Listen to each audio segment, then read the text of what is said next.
E a fua mai maunga le manui o se nuu. E a fua e ona tātou si i le fi inga man whaafutai nei fo i asa fau. Ai o si mai a whaafonga. I se tautua whaopopole nei a lau Samoa Entertainment TV mai e pia ma ana Atamua.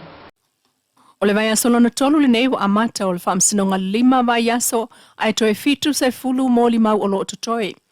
Peitai o le lua vai aso taluai wana o le to ono wa mai a mo limau na tamua le komsina au o pa au longo i tino Filipo. So o matupa i sapani sa taita ia suenga. Lona tolu le li ofisa lango mai le tuam ta upu tau tula fono legal officer. Lona fa ile IT bot vaenga so ta inga televave. Lima faltua ya Mayday kai. Ma lona ono ya Tony te vanga. O atangiene lisi o whaasolonga o mōli mau o leo amata ona se i maisi ana mōli mau ele ia o iai e wha mōli mau peitai. O atangiene lisi o le whaasolonga o mōli mau o leo o amata ona se i maisi ana mōli mau i lalo ele ia o atu iai e wha mōli mau peitai. O leisi mōli mau o lo tui mata ia pea e tu stala malto o tele o le mōli mau o le tamaitai o Marie. O le aso lua o le vai aso nei le lisi iai le whaasolonga o mōli mau o leo e tu la iai Marie. O Marina alia elisus engana faye li o fatamala mai lua o lua. Sa ia tau tino ai o la uam Samuelu sa la ia il no fanga na la vea aitu au maltino. Ile va vea o le asolua tasi o apeli la lua o lua tasi. Peitai o Marie lava lea ile mōli mawal taita ile o leo ya tupa isa pani. Na ta uane Marie ya te ia ma iso lato vaenga ina ua fatau taiel suenga. O le tala a Marie ele ia ile mea na la vea aitu au. Marie lava lea na tawe sapani sa ia whaatua ina lea li leo e whailona to lua na te vaia Marie. O le moli mau lava lea leo ya Marie na te ena ele whaamsino le talo sanga lana loia e whaiane lana moli mau i le isi potu. Ma o mai i le vai aso nei. I le tapena ai mo le moli mau o Marie le aso lua. O le ale oso atri luma le whaito a masani ai o no oso i tangata moli mau. Ai o le awha oso mai tua. Mai o le ale fa sangane fo iai le tu te epe ona sa wai le lua vai aso taluai e fa sanga ile moli mau leo. Peitai o le anu no fa ta sia tu le tu te ile vaenga o le potu o lo no fo tuai le au fa longolongo. E o ana il fa ungol vai aso wasilia le ono sfulono a fetanga ta palota o uma ona le stala. Mai ta wina wa savali atu lava i le ono se fulu pasene o le au whai o tangata e te tauna le stala mol palota i le lua o lua 5. O le vai astalu ai lava la te una numera silia i le au whai o tangata e palota i le ason mao o atu le valu se lau e pei ona ta ua le fionga le komsina le ofisa whai ngā palota. E whai tau maa sina i nei talu ona amata le whai ngā fau a le ofisa palota o le tatala o le ofisa i mulinuu mai le iwa i le tai ao i le valu i le po asonga fua le asfraile asa to nai fa pena ona tatala ai mai le tai au e tau ile se fulu lua i le awauli. O le ofisa palo tai sale longa i sa vai o lo tala fo i tu la fai ngā runga maasani ai. Mai le se lau sulfitu a fe lua se lau tangata i tau le stala e palota mo le lua o lua 5 o mai i le fai ungol vai aso o i lalo i fole ono sfulu a fe tangata o lo totoi. Peitai o le fai titi o le lola palota o le lua o lua 5 fa atusa i le lua o lua tasi ono tangata wa malanga i whafoma tangata mali liu. Se lau sulfitu afe, lua se lau lua 5, lea utatoe mai, ile se lau lua fitu afe iwa se lau voltolu, na iai ile palota lua o lua tasi. Ua tili uma tangata palota ele stala, e alofia ile salatupe lua afe tala e tu sa maltula fono palota lua o tasiva. Lea so lua iwa au kusa lua o lua 5, le palota tele. O le lona 5 ile nei o aso talo na alo ia ile sui whaolioli o le tu malo sa fata numero tasi. E a vea mato tino vanga wha upawhai le fas, wha tua le tua Samoa upatasi. Ina ua moli alo ia atu ia ia lona i tu malo. Le fionga anapu seve te ifui mono. Mama moli ia ile wha malo ile tua wha, mal wha utautanga o ipa ia o le tu malo sa fata numero tasi. E au fiai sa anapu, sa tawa, loto whanga, masala momu. Ile whai ngā pālota tele le o tāpena atu ia ile tunuu. E tapuni alo ia ile so le lona iwa o yunilu o lua 5 lestalaina. O vai ngā wha upu whai mol pālota tele, peitai. E o anil whai ungol vai aso talwai wono vai ngā wha upu whai wa ulu e au fiai.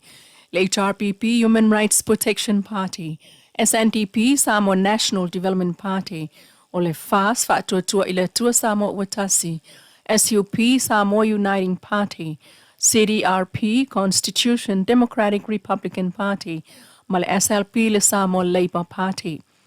E tuli loina pe le whaiunga le sope iei ni se vaenga wha upu whai fau le stalane. Ai o ai inga masani lava mo se vaenga wha upu whai e alo i ai le pale mene pe a manuia mai i le palo tatele o le o atu i le valu masili atu ni ona whai pule malo mai le palota.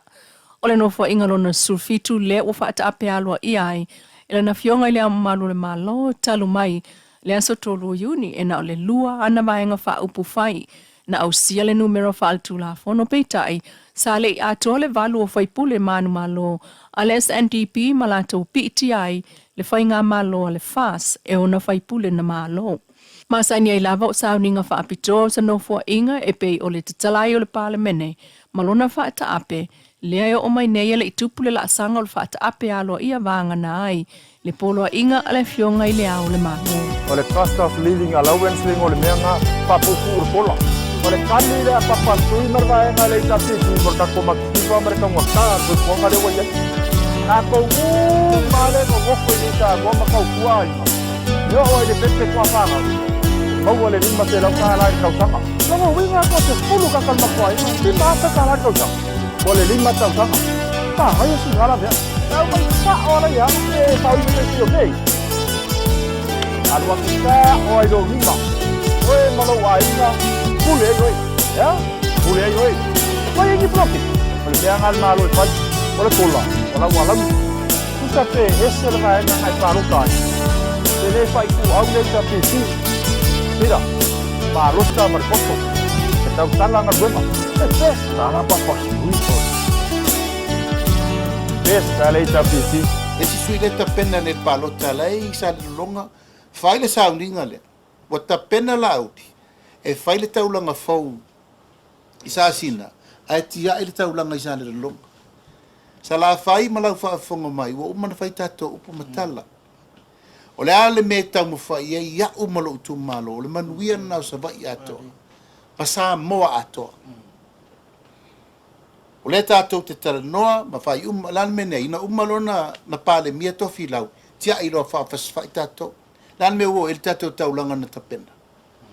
An me wo ye la mena le wo ye le wafu le ta to fiti tu nei o tu langa na ale foi la to mo dia tu fe ia o fa le sta fa se mo le sta fa se artua inga tu wa ye la mele te sa no mai o na opolo kiti e manuia ina se va en o tata ai ti ile tu no lo te fa va senga pele tu no a fa tari malo tele 5 star por 10 star sa sina o ai o ye whainga luenga umai sa la whai atoa fuo whae le leanga o ina le tūrisi ma mea umma le au paenga le whaatafa o tangata e o ina o le manuia la lea manuia lau tele le te stau whisiri mai ma sau no mai tili o tele mana o le ngia le whaafonga le atunu te mana mori mau le atua lau tala le la whai atu ma le po sisi mori ma pelo le soi fo le atua na tupu lo fa le vela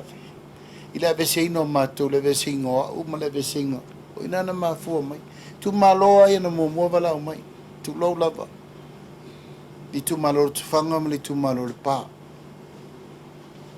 yo na mo mai lai fa fonga mai na mato nu le pa o tele isa vali atu se metasi sa ili se sui le ai na mo tu ina tangata papena fo ile mtatufu ino tupu fa bela la altala na mai lauli o tel tonu o taimine o tanta tonga le fatas ele la vala ya lu el temri nei o fa tu mo isi tato por kalame o tele isa bali fatas sa ilisi nei le tao nei le sau war solo nei tao nei tonu mai ana nafi tonu mai sui o falata lua io nei le tao tonu mai sui o ale pata tu pai lalo ma fa solo menga o malava la ngola matou tele te ena sta tai fa a fa sui lango le fa tu ile tu sa mo tasi o mai tasi to to fa ton o nai nale le te lo e se le monio le lo fa o le o mai o tangata. E le o mai o le whao malo, o le sairi malo. Ai pero tūlanga rena na sa vavadi mai a tangata. Whaaftai I le tapo inga whaaftai I te talo, ta jonu whaamlieina lau whaafunganga I nei fo I tūlama le nei aso, tātou tue whewila I le asa tai au. O nanga lawal nei, whai pēa lau Samoa, Entertainment TV, mai Samoa.